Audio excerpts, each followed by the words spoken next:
Hi, everybody.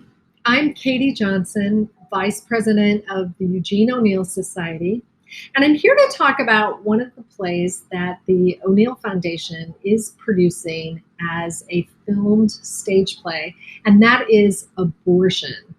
It's a play that O'Neill wrote in 1914, and it was radical during its day, and I think well over 100 years later, it still is a radical play in investigating what it means when a woman does not have access to birth control or to abortion.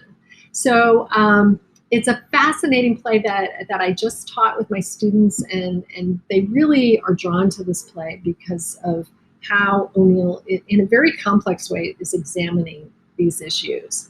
So some of the contexts that I think are really important for this play is that even birth control was not always considered legal to disseminate. So some of you might know that Margaret Sanger was jailed as early as 1913, I believe, for trying to get out and mail her pamphlet, What Every Girl Should Know. And so without access often to birth control, and certainly abortion was illegal then and would be until Roe v. Wade, what is a girl to do?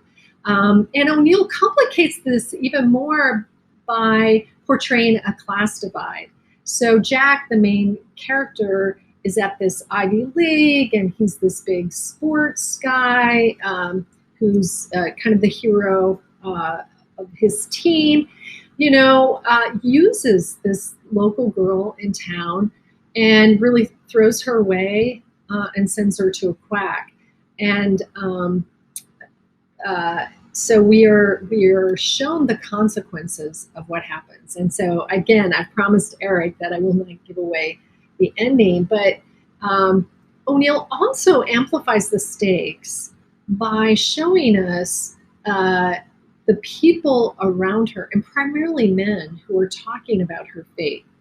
Her ex-boyfriend, his father, who kind of helps this bad behavior, and her brother, who comes and tries to fight for honor, which is sort of an O'Neill character.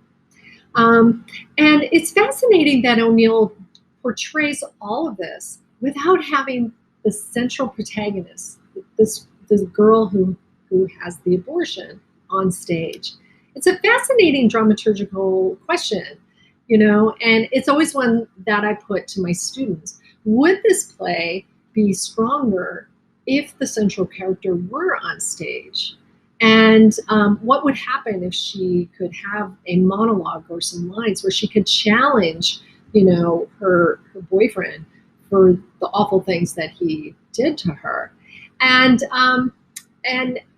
so think about that as you watch the play, and whether instead O'Neill's focus on the characters who kind of create the circumstances that deprive her of agency, that make her voiceless, that perhaps that is an appropriate focus for the play.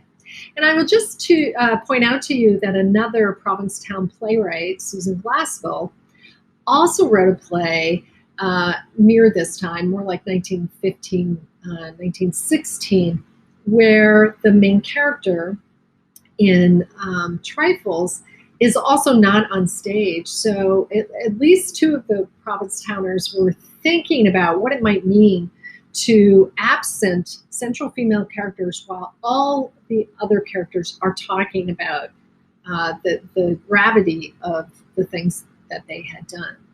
So I think once again, O'Neill really was in tune with some of the most pressing issues of his time. And we find them to be relevant again today, don't we? We are still debating, and in some ways debating anew, what the boundary should be for disseminating birth control.